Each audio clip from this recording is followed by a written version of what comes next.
Good morning. Hey, everybody. Good to see everybody. I hope that you had an amazing Mother's Day weekend.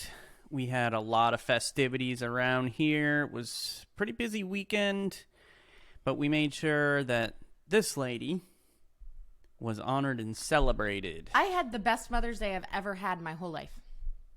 What made it the best? That the girls had forethought and wanted to make it special for me. Cool. That was like, this was the first year where that happened. Yeah.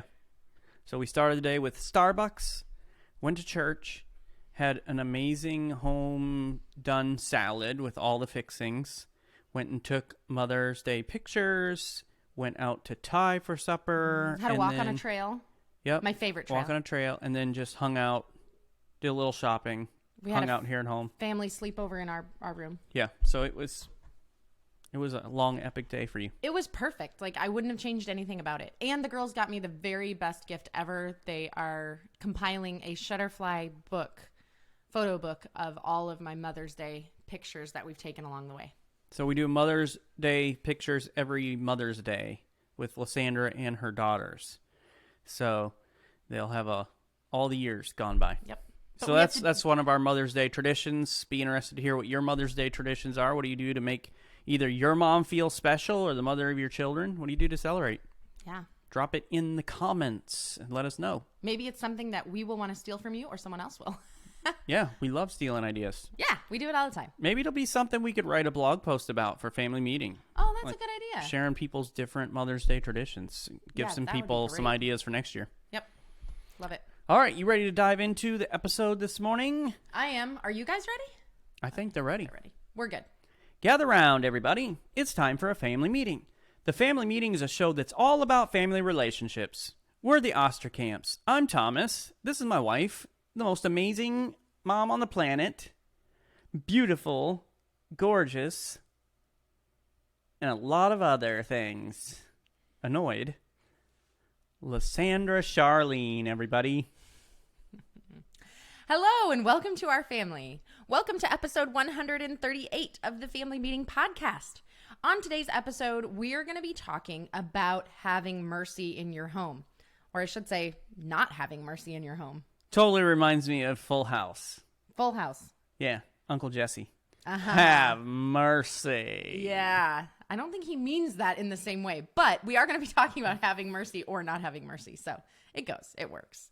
And we've already been talking about some other things that are not good to have in your house. And so this is one thing that lack of mercy will really hurt your marriage, and it's going to hurt your home. Well, it is springtime, right? So We're doing a little spring cleaning in our family relationships here. Get rid of some of this garbage that shouldn't be there. That's right. Like lack of mercy. Which reminds me, we need to clean out of the couch. Do we? Well, we haven't done it in a while, so I assume. You know, when we cleaned under our couch last, it was Christmas because we swapped our couches where they sit. Yeah. So that the Christmas tree could fit in the corner. And when we moved those couches, I was like, bring me the broom. Yeah. So just like we need to deal with what's underneath our couch, you need to deal with some things that you've been just kind of letting be there that shouldn't be there. Mm-hmm. So let's get rid of some of this stuff. And today we're talking about you need to get rid of a lack of mercy. Mm-hmm. And you do that by bringing in mercy. Yep. And we've been looking at the life of Abraham and Sarah, trying to learn some lessons so that we can strengthen our marriages and in our family relationships. So we are here in, what is this? Genesis 21? 21. Yeah, we're in Genesis 21. We're kind of looking at the portion of Scripture where Sarah has Isaac, the promised child that God promised them. Finally. Only took 25 years. Here we are. It's hard to be patient waiting for things, isn't it? Yeah. I am not a patient person. I don't want to wait like 5 minutes for my food to be done. So waiting 25 years for a promise is tough. But notice what it says in verse number 1. The Lord visited Sarah as he had said. And I just love that. We have a God who always does what he says he's going to do. Yeah, I love that about God. That we can trust him, we can count on him. This is one of the things we've been talking about in our men's leadership group here. We meet a couple on Mondays a month, and really have been focusing in the last few times on if you say you've got it, then get it. Like, do what you say you're going to do. Otherwise, don't say it. Yeah. But God visits Sarah, just like he said, and I love this next half of the verse. And the Lord did to Sarah as he had promised. And I don't know what it is maybe that you are going through right now. Maybe you're in a season of waiting, which is so difficult, just like Abraham and Sarah. Listen, don't try to work out the situation for yourself. That just causes problems. We've seen that already in their lives. Just trust God. Now, do what you're supposed to do, but in the waiting, just trust God. And verse 2 continues, Sarah conceived, bore Abraham a son in his old age. He's 100. It's pretty old. At the time which God had spoken to him. This got me thinking just about Robert De Niro. He's like 72 or 3 or whatever and just had another baby. Yeah, and that sounds horrible. Yeah, I'm 42 and I don't want an infant in my house. No, I'm 38 and I just had a really great friend over and she is 28, so she's 10 years younger. And she has a little 11-month-old little baby. And oh my goodness, he's so active. He's a good baby, but he is active and she's constantly running after him. And I'm like, man, I do not want to do that. And I'm 38. Yeah. 75 or in Abraham's case, 100. But if you're as rich as Robert De Niro, you can just like hire a stand-in dad to do all the running around and stuff. Yeah, but we don't recommend hiring stand-in dads here at the family meeting. We recommend you be a great, active, involved dad. Or don't have kids at 73. But the choice is yours. Exactly. Abraham called the name of his son who was born to him, whom Sarah bore him, Isaac. This is the promised child. And then Abraham follows the instructions that God had given to him. But I love what Sarah says in verse 6. God has made laughter for me. Everyone who hears will laugh over me. And she basically is like 90 years old and says, no one's going to believe this. When they hear this, that God has given me a child and I've given birth to a child at 90 years old, people are going to laugh. So this is such a cool miracle that God did in Abraham and Sarah's life. He made a promise in Genesis chapter 12. Like Thomas said, it was 25 years prior to this. And even though it felt like, I'm sure, forever. I mean, I would think during this time that there were many times of doubt. And we actually see that when Sarah laughs, when the angel says that it's going to still happen. But doubt would come in. But listen, when God makes a promise, you can count on it. God said he would give them a son, and nothing could stand in the way of him fulfilling that promise. Not age. Now, remember, Sarah was 90 years old when she gave birth to Isaac. Abraham is 100. Jeez. This is, I mean, the time of life has passed. It does not make physical, human, scientific sense for her to get pregnant. The fountain of youth has dried up for this one. Yes, for sure. And yet God does this miracle because nothing can stand in the way of God's promises. Not even being taken by other men to be their wife multiple times. Not her own schemes of like bringing someone else into the marriage and trying to work out the plan on her own. Not anything else could prevent God from fulfilling his promise. Yeah. He miraculously here visits Sarah. She conceives even in her old age. And I don't even think that the conception is the miracle alone. Like the other miracle is that a 90-year-old woman carried a baby for 9 months and then survived giving birth. Yeah. Well, and it just reminds me of what Jesus said. I think about this pretty often, where he said, with man, it is impossible, but with God, nothing shall be impossible. That's right. And this really has nothing to do with the topic of what we're talking about today, but maybe it's just something that you need to hear. Hey, nothing is impossible for God. Yeah. So whatever the situation, whatever the scenario, whatever the problems in your family or in your home or in your life, God can take care of it. He can handle it. That's right. And that's a beautiful promise right there. But we're going to look on a little bit further in the passage and see what happens between Abraham and Sarah and the kids. So now they've got the family. And how much do we understand that when kids enter into the family, it's no longer just mom and dad. It's no longer just the marriage. Now we've got kids and parenting enters in. How much more conflict there is between mom and dad. Oh, yeah. Things just change. There's so much more pressure, more stress, more responsibilities. It just compounds everything. There's more decisions to make, too. Like, when it's just the two of you before you have kids, you're married, it's just the two of you, you're living life. Yeah, there's still struggles and difficulties. But then when you add children in, mom wants to raise them this way, dad wants to raise them this way, or these are the expectations mom has, dad has no expectations, or whatever it is. Yeah. And there's constant, like, new things to fight about, new things to disagree about. Yeah. So when kids come into play, everything changes and it gets a little more difficult. And those disagreements can start right away. Like, I was just reading something online here just this morning about these parents have a newborn and they don't agree on whether or not their son should be circumcised. Oh, wow. Like, that's literally starting at the very beginning, right, as far as that child being brought into the world, and yeah, you're already having this agreement. Now, you probably should have discussed that before you had a son. Probably. But I'm just, yeah, it goes on with what you're saying, that exactly. There's more opportunity for conflict and problems. Yeah, and we're going to see that here in their marriage, because the child grew, he was weaned in verse 8, and Abraham made a great feast on the day that Isaac was weaned, and historians believe that this was between 3 and 4 years old, somewhere in there. But Sarah saw the son of Hagar, the Egyptian. Now, remember, we talked about this a couple episodes ago when we talked about sexual sin. They brought in this slave woman, an Egyptian woman that was their servant, into Abraham, because Sarah was like, I can't bear children. It's not happening through me. So here, have sex with this Egyptian woman, and then she'll bear you a child, and we'll just call that my kid. Well, everything goes bad there. Because we talked about that. When you bring in anyone else into the marriage relationship, it always goes bad. And that was the custom. That was the culture of that day. But just because culture says it's okay and the right thing to do, doesn't mean it's the right thing to do. That's right. Exactly. So she sees the son of Hagar laughing at her son. So Ishmael is the son of Hagar. He's around 14. He's laughing at the little toddler. And the King James Version uses the word mocking. And based on the context, I do believe that he was mocking, not just like laughing and having a good time, because Sarah gets furious. She is enraged. Mama Bear comes out. And in verse 10, she said to Abraham, so Sarah says, cast out this slave woman with her son, for the son of the slave woman shall not be heir with my son Isaac. And the thing was very displeasing to Abraham on the count of his son.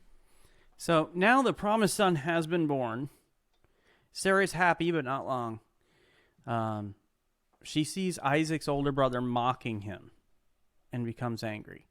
And one of the things I find really interesting about this portion of Scripture is a few verses ago, when Isaac is born, you have Sarah saying, oh man, nobody's going to believe this. When they hear about what happened, they're going to laugh, which is the same exact word that is used of what Ishmael is doing. She sees Ishmael laughing.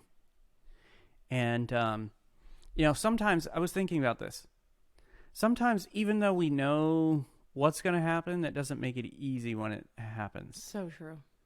It's maybe you have a loved one that's coming near to the end of their life, and it's getting close. It doesn't make it any easier when they pass away. There's still that sorrow. There's still that grief.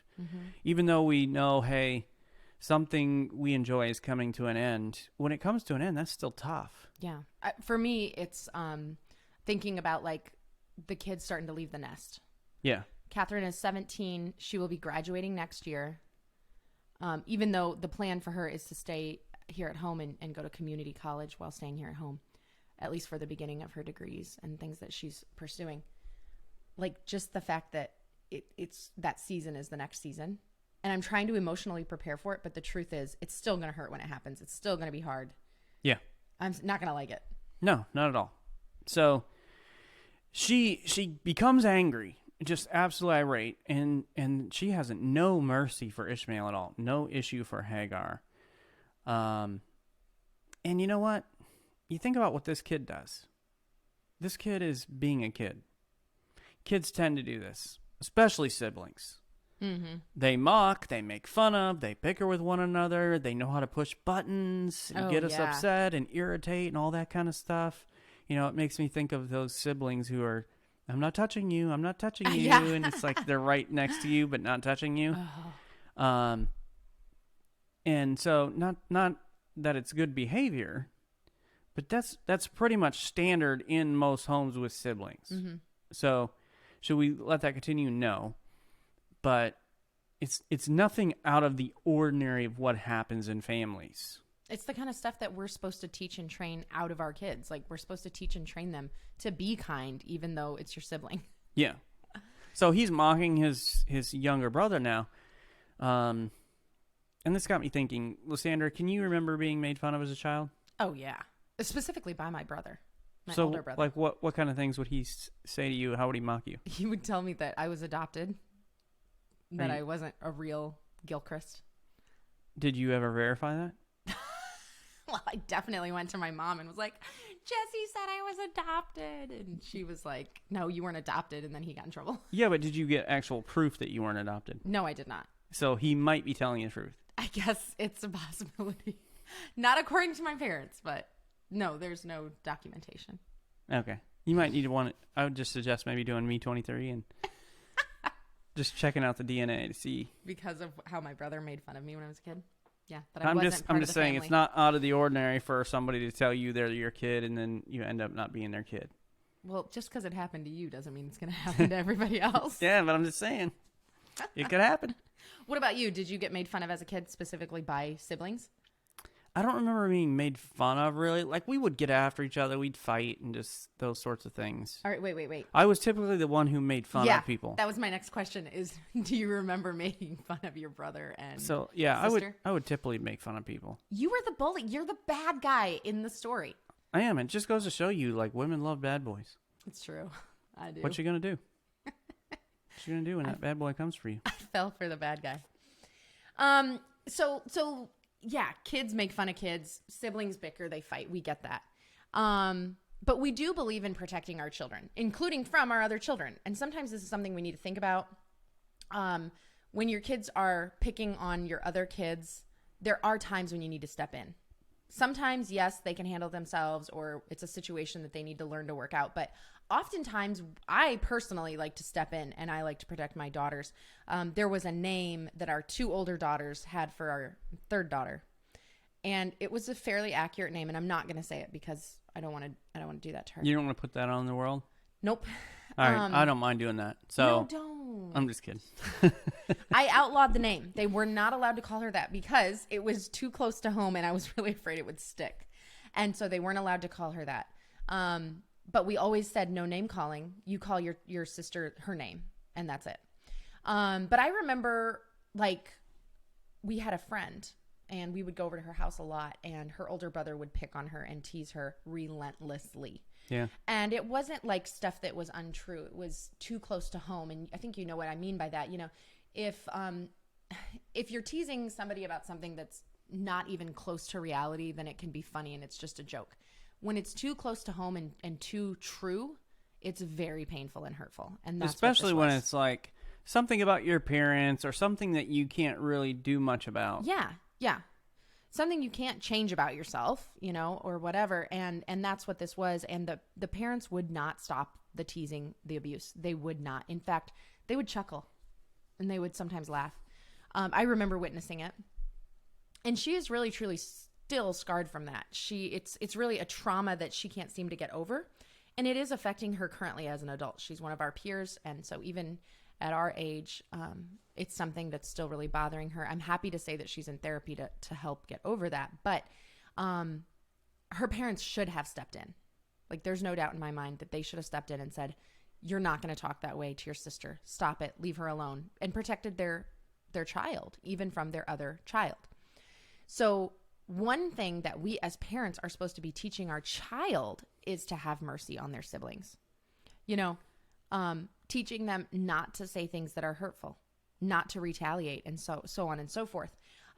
So even Ishmael had no mercy.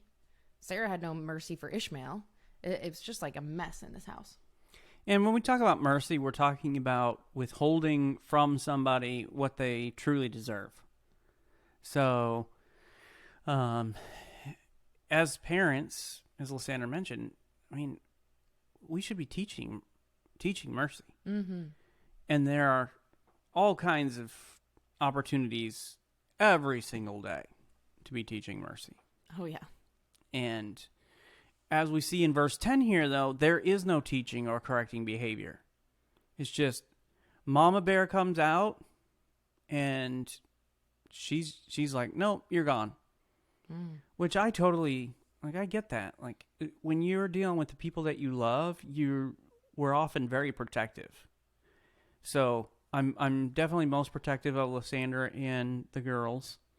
But even my close friends, like, I'm protective of my people, and I'm going to stand up for my people. Now, I almost, when the girls were young, there was a little boy that was picking on one of my daughters, and man, I was ready to grab that child. I witnessed it, and I was like, no. It's like slow motion. Trying to get there before you could, because I had seen that, like, in your eyes, you lost it. You were not thinking like a pastor. No, all rationale. Well, it's true probably most of the time, but all rationale was gone. It was just that instinctive reaction, and he was a little ways away from me, and by the time I got to him, I had caught myself. Thank God. And I gave him a stern, like, talking to about what he had done. But it's funny how it's just a reaction. Mm-hmm. And she reacts in a way that is just over the top. Like, what Ishmael did not quantify what she did. They were not equal at all. And so here we have this, it's a blended family, and some of you are very well understand what that like, and you live with that every single day of trying to bring two families together as one, and you know that brings its own set of complications and everything with it. But she shows no mercy to the stepchild, and she's ready to throw him out to die in the wilderness. There's no mercy felt towards this. I think he was like 14, something like that. No mercy towards his mother. And did Ishmael deserve correcting? Yeah. Absolutely. Mm-hmm. And we've talked about this already. How, yeah, you should step in. Like, we don't just allow our kids to mistreat one another. But he should have been corrected. He should have been taught and trained in what mercy was. Instead, he was treated without mercy. And it makes me think of Matthew chapter 5 and verse number 7. Jesus said this, "Blessed are the merciful, for they shall receive mercy." He says, listen, if you want mercy, and if we're all honest, we want mercy. Yeah, we want mercy to be given to us. I want God to show me mercy. Yes. Because I don't want to pay for my own sins. I don't want to suffer eternity in the lake of fire. That's what I deserve. So I don't want that. I want God to show me mercy. And not just in that. In the everyday things of life. I want people to show me mercy. Yes. So do you. We all fail. We all make mistakes. We all do stupid stuff, say stupid stuff. We want mercy. Jesus says if you want mercy, you have to be merciful. Mm-hmm. And mercy is undeserved. That's what makes it mercy. That also is what makes it really hard to give. And there's going to be many times in your family where people mess up. I mean, the opportunities to give mercy in your family will be limitless. It will constantly. You will have opportunities to withhold what other people deserve, that negative that they deserve. I give you limitless opportunities to extend mercy to me every single day. Yes, and I am working hard to extend mercy in those opportunities. So I'm helping you learn and grow, and that's really the strategy behind why I do the things that I do. Thank you. Is to help you. It's all for your benefit. You are a saint. I really am. Quite amazing. I'm one lucky lady, is what I'm hearing. So you think about this. Like, think about your marriage. Think about your children. Think about your parents, your siblings, whatever. All your family relationships. How many times they hurt you. How many mistakes they make. How many times you will be mistreated. In those moments, as followers of Jesus, we are supposed to exhibit mercy and forgiveness. Why? Yeah. Why are we supposed to be like that? Because that's what Jesus did for us, and we're followers of him.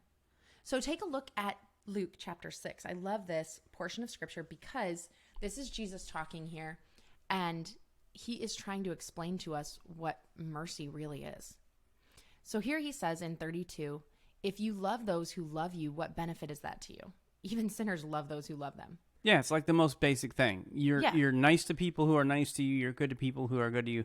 Like most of the people in the world, that's how they live. Absolutely. Whether or not they know Jesus, whether or not they have much of a moral code, like, oh, that's a nice person. They were nice to me. I'm going to be nice to them. That's pretty natural. That's human nature. Okay, look at the next verse. If you do good to those who do good to you, what benefit is that? For even sinners do the same. So somebody who does something good for you, you want to a lot of times reciprocate. Yeah. We want to do something good as well. Whatever that is, maybe on an equal level, maybe we want to level up a little bit. You see that at Christmas time with gifts. Yeah. With giving gifts, right? People give you a gift and you're like, oh man, I need to give them something at least that good, maybe better. Yeah. Yeah, exactly. That's natural. Okay, verse 34. If you lend to those from whom you expect to receive, what credit is that to you? Even sinners lend to sinner and get back the same amount. So basically, if there's someone in your life who you're happy to help them because you know that they help you and you know that you're going to get something out of it, you're not some sort of a saint. You're not some sort of a super person. You're just natural. You're normal. That's normal in our society. When someone gives to you and you know that you're going to get something out of it, you give. Yeah. That's normal. If you're doing good to those who do good to you, you're acting in a natural way. We all have a desire to help people who we think can help us. All of us feel a pull to be kind to those who are kind to us. That's natural. But we, as followers of Jesus, aren't called to do what's natural. We're called to do what's unnatural. For followers of Jesus, we are to do what is divine, like Jesus. We are to act like the new creation that we are. And so then as Jesus is continuing, he's showing us what that different looks like. He's showing us the level that he expects us as his followers to rise to. In verse 35, he says this, but love your enemies. Okay, don't just love those who love you. Love your enemies. And that's not natural. That is supernatural. And do good and lend, expecting nothing in return. And your reward will be great, and you will be sons of the Most High, for he is kind to the ungrateful and the evil. So he says, hey, this is how I live. I love everybody. I love my enemies. I do good for people. I give, even though they can't do anything back for me. That's the way he wants us to live. And he sums all of that up in verse 36 by just saying this, be merciful, even as your Father is merciful. That's the standard of mercy that we're to live to. And you think about how merciful God is to us. In fact, it tells us that his mercy is brand new for us every single morning. So every morning when we get up, God has brand new mercy for us. And that's the way that he expects us to interact with the people who are in our life, is to have mercy that's brand new for them every single day, no matter the situation. But let's make this kind of specific to the relationships in our homes. So what does mercy look like in your marriage? And we want to give you just, it can be, yeah, especially depending upon who you're married to. But here's some ideas for that. What about being quiet rather than fighting back? Holding my mouth is not something I do very well. No, it's not. And it's natural for us to fight back. It's natural for us to speak up. But there's times where, you know what? I don't need to fight back. It's rather than fighting back, just show mercy. Showing mercy looks like accepting their apology. You know, we want to hold on to the hurt. We want to hold on to the wrong. We want to hold people responsible and accountable. That's not mercy. So accept the apology. It looks like forgiving when they hurt you. And they will. They will hurt you. So being willing to forgive, which can be so difficult. People don't deserve forgiveness. We need to be merciful. Keep no record of wrongs.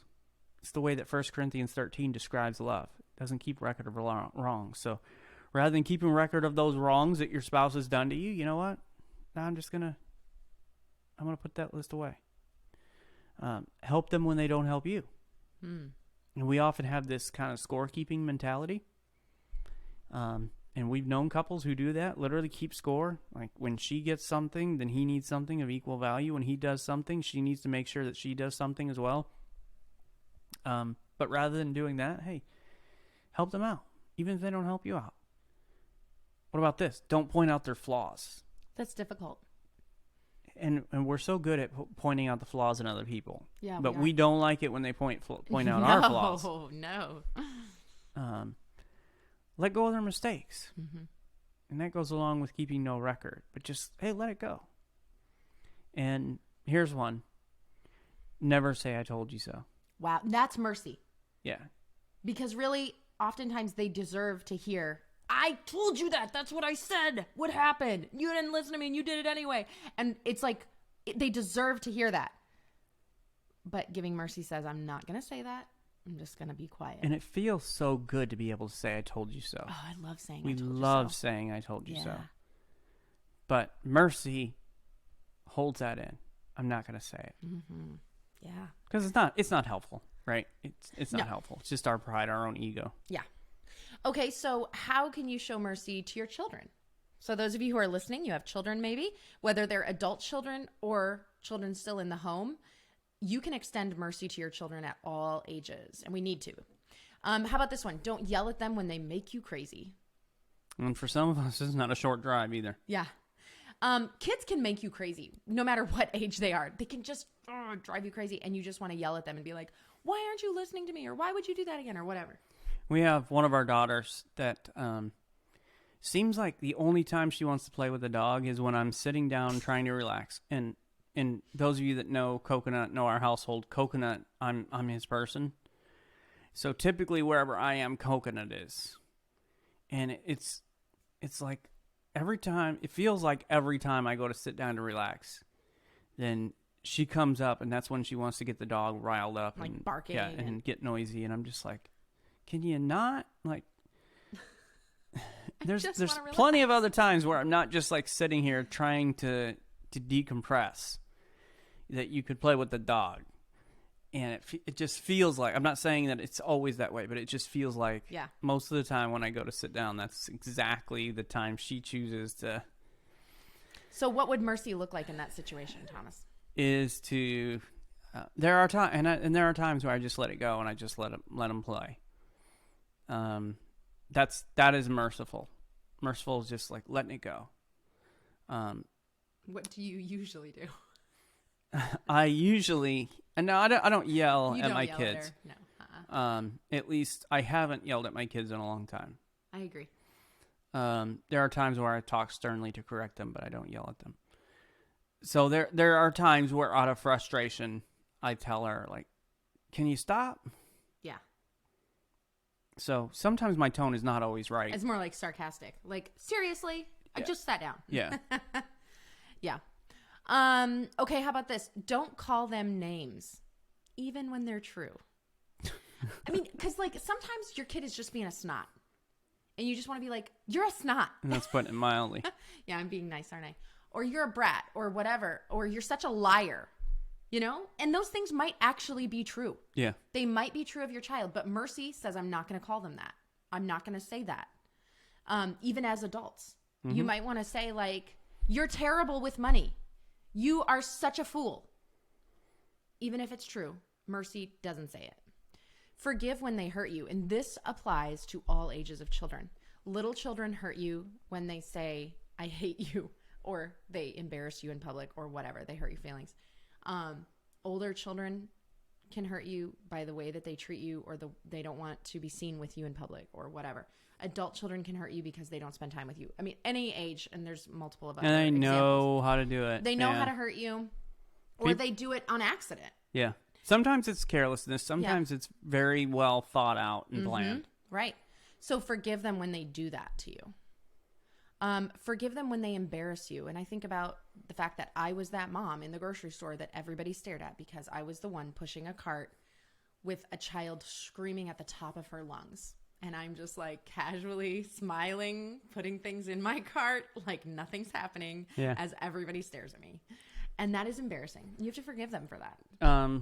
What about showing mercy when you're walking across the street with your hands full and one of your daughters pulls your skirt down and reveals your hind end to all traffic? You forgive them. You show mercy and don't yell at them and scream at them. And somehow try to pull your skirt up? Yeah. I did not pull that skirt up for a couple of seconds, a good long seconds, where I was trying to make sure my daughter wasn't going to get hit by a car. Yeah. So I just left my skirt at my ankles to save my daughter. Who pulled it down? Somewhere there's a traffic cam video. No, there is not. Thank God. That was too small a town to have a traffic cam. It was a 4-way stop with stop signs, not stoplights. Yeah, they can embarrass you. They can let you down. All ages of children will let you down. Yeah. Forgive them for that. When they disappoint you, and they will disappoint you, let it go. Don't hold that over their head. Give them mercy instead.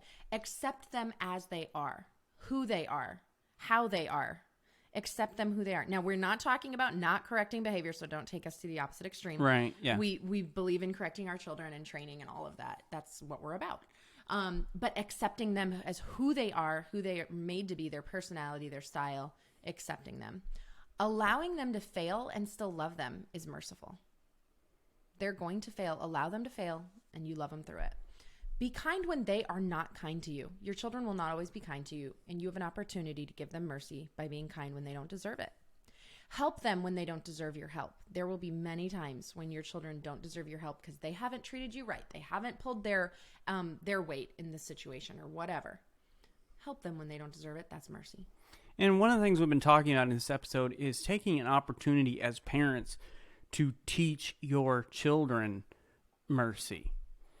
And the interactions that they have with their siblings are a great opportunity for you to do this. And you're going to have situations come up with your children where if you're thinking about it, you can use that as a tool to be able to teach them. Mm-hmm. So when one sibling calls another sibling names, and we've talked about this already a little bit, just personally, and with what was going on in Isaac's story. But you have an opportunity then to, hey, when somebody calls us names, yeah, it shouldn't have happened. That's not the right thing to do. And we deal with that situation with the one who called names. But with that other child, hey, don't call names back. Right. Give mercy. And very similar, don't hit when they hit. Mm-hmm. Like there's going to be physical altercations in your household between your kids. Yeah, and in our house, we have all daughters. So in our house, there's a lot of like hurting with your mouth. Everything is verbal attacks and stuff when they get mean. We almost never see one of our daughters hit or punch. But maybe you're parenting a bunch of boys. Yeah. Well, when they were more toddlers, they would. Yeah, that's true. When they were toddlers. Mm-hmm. Yeah, but we didn't allow that. And we put a stop to it pretty quickly. But, hey, we don't retaliate. Mm-hmm. We show mercy instead. You mentioned, Lysandra, the words that the girls can use. Well, teaching your children to forgive when somebody hurts your feelings. Maybe you're in a situation like we have 6 of us here living in a 3-bedroom house. We all have a roommate. Mine's terrible. We all have roommates. Yeah. We all live together. We've got shared spaces for all 6 of us. So what about not yelling when they're messy? So teaching your kids, hey, if their stuff's not cleaned up, and it was so great this morning. We have our daughter Abigail, who's our third born, is she likes things in order. She likes things neat and tidy. She's a perfectionist. She's sharing a room with Violet, who's not that way. Put it that way. But as I was doing some work this morning in my room, I had my door open, and I hear Abigail open up her door, and she says, "Hey, Violet, can you pick up your stuff in our room today when you have a chance?" And Violet was like, "Sure." So it was just neat to hear, because that's not always the way she handles it, because she gets frustrated by mess. And so a lot of times she is in a nasty way getting after her younger sister to clean up her stuff. But that was one of those moments where I was like, oh man, I'm so proud of her for the way that she handled that situation. Yeah. Good. But taking some time to teach them, hey, if that's you, don't yell at them. How about this one for kids? This is huge. Maybe some of you adults as well. Don't treat them bad when they mess with your stuff. Yeah. And taking that after, because for whatever reason, kids always want what is somebody else's. Yeah. Even if they didn't want it before. It's yours. I want it. I want to touch it. I want to play with it. I want to mess with it. And so teaching your kids to be kind when somebody messes with their stuff. Be kind when they're mean. Show mercy. And then here's the last one I'll give you. We could go on and on, but I won't. Help them succeed even when they don't help you. And this is similar to what we were talking about in a relationship as well. It's being helpful even if they don't help you. And as parents, we have an opportunity all the time. All the interactions that our kids have with each other and with other kids, and even with us, we have opportunities to teach them mercy. That's right. And none of these ideas for being merciful in your family are easy, and none of them are deserved. But that's, remember, what makes them mercy. And that's what makes them like Jesus. When we act like this, we act like Jesus, our perfect example. And if we think for a few minutes about the things that we have done to dishonor Jesus, the things that we have done to disrespect him, to hurt him, to sin against him, we can never come close to the amount of mercy he gives us. Right, yeah. As Thomas said, his mercies are new every morning. And Jesus did so many good things for us and does not give us so many negative things that we deserve. We don't deserve his mercy. Yeah. But he gave it to us anyway. And I know that you're thankful, I'm thankful, and we want to act in that same mercy with our family relationships. Well, and here we have a situation. We're talking about Abraham and Sarah and Isaac and Ishmael and Hagar and this family dynamic. Abraham and Sarah had no mercy for Ishmael, no mercy for Hagar.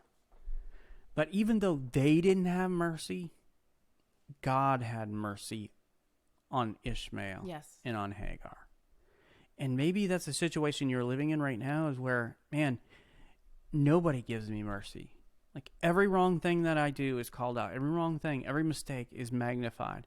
That's a tough situation to live in. Yes. And even though the people around you in your life that should be showing you mercy aren't, hey, you have a God in heaven who loves you. Yes. Who is so merciful to you. And I love how the story continues. I don't have it in front of me, but I think it's verse 13 where he just talks about the fact that, hey, Abraham, I'm going to take your son Ishmael and I'm going to watch out for him. I'm going to provide for him. I'm going to protect him, and not just him, but his future generations. I'm going to make sure that he is a great nation because he's your son. And so even in that situation, God is being merciful to those who weren't shown mercy. That's right. And God made good on that promise too. And as he always does. Mm-hmm. But Ishmael had nobody give him mercy. Abraham and Sarah didn't teach it. And it resulted in their home being destroyed. So many problems. Lack of mercy will destroy your marriage. Mm-hmm. Will destroy your family relationships. It will destroy your home. So, family meeting tonight, here's what we want to do. We want to sit down as a whole family and just discuss if you feel like there's a lack of mercy in your home. And depending upon the age of your kids, you maybe need to sit down and explain to them what mercy is and what that looks like. But is there a lack of mercy in your home, and what does that look like? Now, make sure you're having that conversation with a kind attitude. It's not a time to, roll out and air all your grievances about the way people are treating you, but to have an open, honest discussion. Be merciful even in your conversation of mercy. Yes, absolutely. So talk about, hey, where is there a lack of mercy in our home? And what are some ways that we can change that? How can we bring and make mercy one of the qualities that we have in our family and in our home? It'll go a long way in strengthening those family relationships. Thanks for joining us today. Please go and subscribe to the Family Meeting podcast from your favorite podcast provider. And if you found this information to be helpful, please share this episode on social media and invite your friends and family to listen in with you. To find more content and information Lysandra and I provide, you can go to our website, familymeeting.org, or email us at info@familymeeting.org. If you'd like to shoot us a text or call us, you can send a voice message to 904-257-3062. And we want to invite you to join us for our next family meeting. Next week, we are going to share 7 things your child needs to know before entering college. And we are so close to that. We are uncomfortably close to that. So close. Right around the corner. We went to, the girls are in a homeschool co-op, and they had an end of the year little celebration thing that they do. And there were 4 homeschoolers that walked and graduated at that night. And it just, I was kind of emotional for a couple of the people, just because I know the families, I'm friends with them. Yeah. But it got me thinking about next year when Catherine is so close to walking. And so we have some things that we're talking about. Hey, we need to make sure we've got a year left to make sure that our daughter knows these things. And we want to pass along and share some of those things that we're talking about with you. I think it'd be a great conversation next week together. Thanks for joining us today for this family meeting. Have a great week, everybody. This meeting is adjourned. All right. Thank you for being merciful. You're welcome. Thank you for being merciful. I'm not really merciful. You are a merciful person. No, I'm a person of judgment and wrath. You're merciful to me.